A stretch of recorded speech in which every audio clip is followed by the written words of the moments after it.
For Algebra 7.4 notes, we're going to do solving quadratic equations by factoring. So, make sure either you are taking your own notes or you have printed the PDF file in this section for 7.4. Okay, so first, let me get this position here. For this one, I'm using the zero product property, means that you are going to set each one of these equal to 0. Okay? So for the first part, we would say 4x plus 1 equals 0. And then x minus 2 equals 0. So we're going to solve each one of these equations. We're going to subtract 1.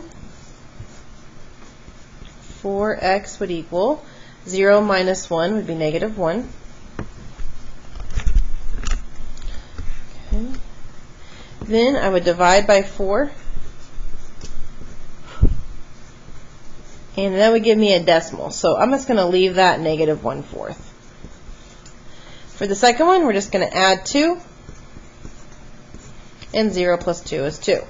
So we say that we have two answers here. We have negative 1/4 and 2. That's my and symbol. You can write the word and if you want to do that too. So for part B, same thing. Zero product property means to take these two sets of parentheses and then set them equal to 0.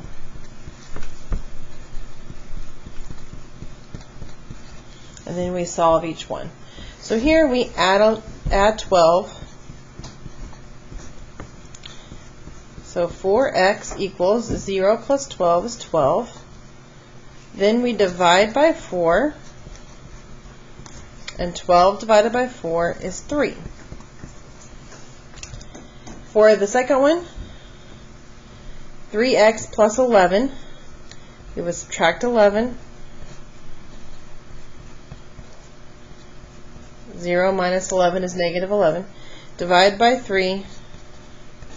And we would have that negative 11/3. And I'm going to leave it improper. So x would equal 3 and negative 11/3. Okay, so when I say that we're using the zero product property, you have to understand that you're just setting each one of these sets of parentheses equal to 0 and solving it. Alright, so now let's kind of go back a little bit. In Unit 6, before we had spring break, we did X factor. But we did two types. We did X factor or we did X factor with bottoms up. So if you remember, X factor is when there was a 1 in front of the x squared, and bottoms up with the X factor was when the number was bigger than 1. So as you can see here, the number is bigger than 1 here in front of the x squared. So that's bottoms up. So first we're going to just do X factor. Okay? So the first thing, I'm going to say, well, the first number times the last number. Now this equals 0 is new, so we're going to ignore that for right now. Okay? So 1 times 15 is 15. And our goal was to get to the middle number, which is 8. Now hopefully you still have your pink factor sheet. And if you go find the 15, it'll say 1 and 15 and 3 and 5 can make 15.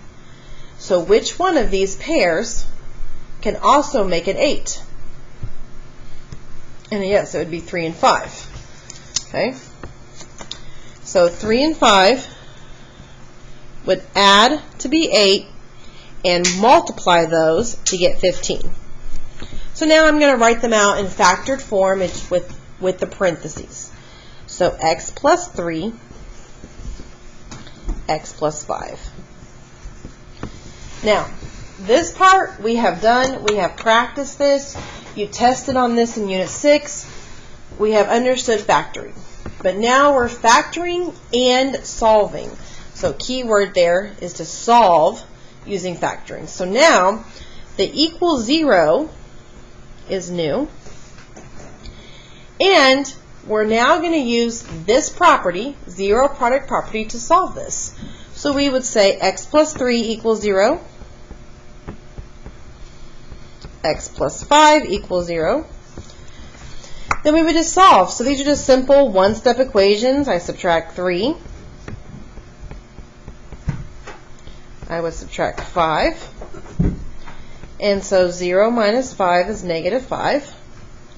So my two solutions here would be x equals negative 3 and negative 5. You could also put a comma in between them. You could write the word and out.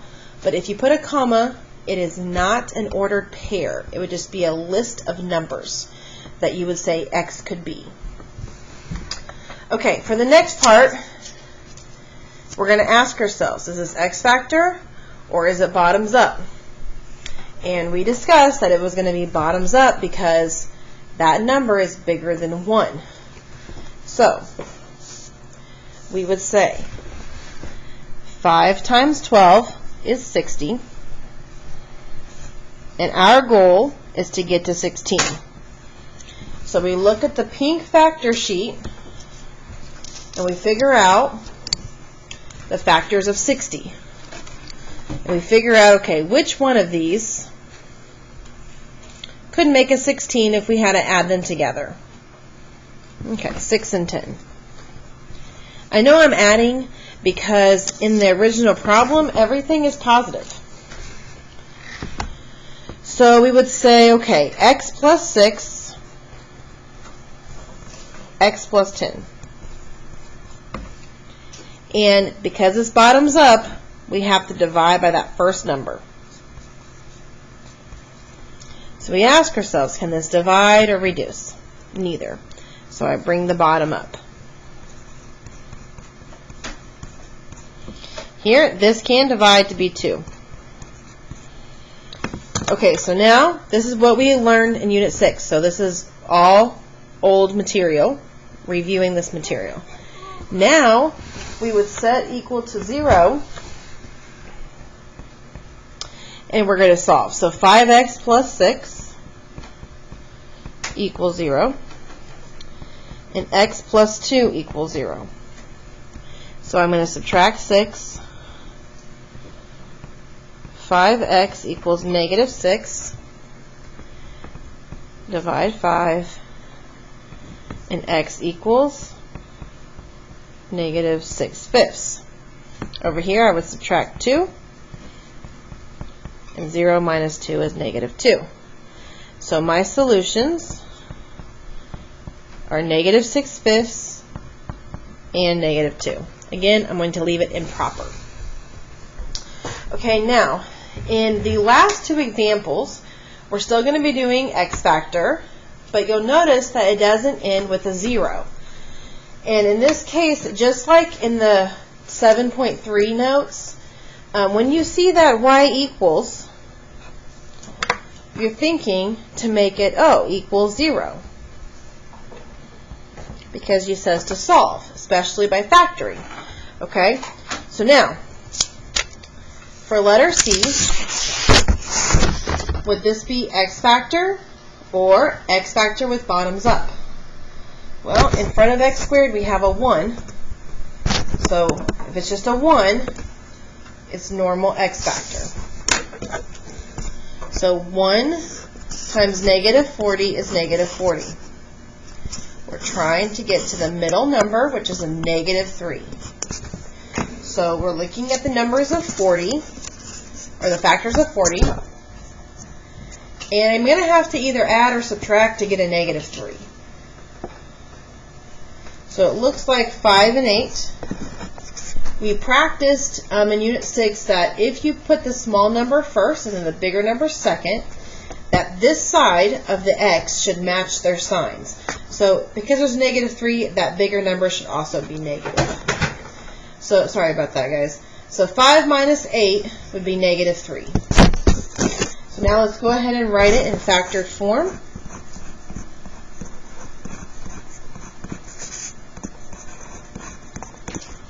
Okay, so equal 0 is new. Then we use the zero product property, like example 1, and we set them equal to 0.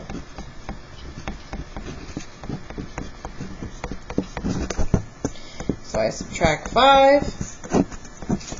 0 minus 5 is negative 5. In this equation, I would add 8. And we see 0 plus 8 is 8. So our solutions are negative 5 and 8. Okay, for the last one, we already changed that y equals to 0. Then we check, is this x factor or bottoms up? Bottoms up, because that number is bigger than 4, or bigger than 1. It's a 4. So I'm going to do 4 times negative 18, and that gives me a negative 72. We're trying to get to negative 21. And our factors of 72 are quite long here. So for 72, we've got quite a few. It looks like the best one to go with would be 3 and 24. Okay, so we're going to check our negatives here. So we want to have these both be negative. The bigger number is negative, that means your answer is negative, and that was already a negative 21. Plus, these signs match. 3 minus 24 is negative 21, and if I multiply positive times negative, I get back to negative. Alright, so now we're going to do x plus 3 and x minus 24. We're dividing by that first number. This cannot divide, so I bring the bottom up. This can divide, and that would be x minus 6. Okay, and that would equal 0. So now we use a zero product property to solve. And we say 4x plus 3 equals 0, and x minus 6 equals 0. So I subtract 3, and then I divide by the 4. So that would give me negative 3/4. Here I would add 6, and x would be 6. So my solution, or solutions, would be negative 3/4 and 6. Okay, one last thing before I get off of here. So A and C, they were just normal x factor. I want you to notice that when you are given, or when you figure out what two factors add to be 8 and then multiply to be 15, we see they were 3 and 5. If you look at your answer, they're also 3 and 5, but they're just the opposite of that. So that only works when it's regular x factor. So these two factors, the answers are the opposites. Same thing happens here. X factor again. So those answers for the factors would be fine, but your answer will be the opposite. So you see, they change to the opposite sign.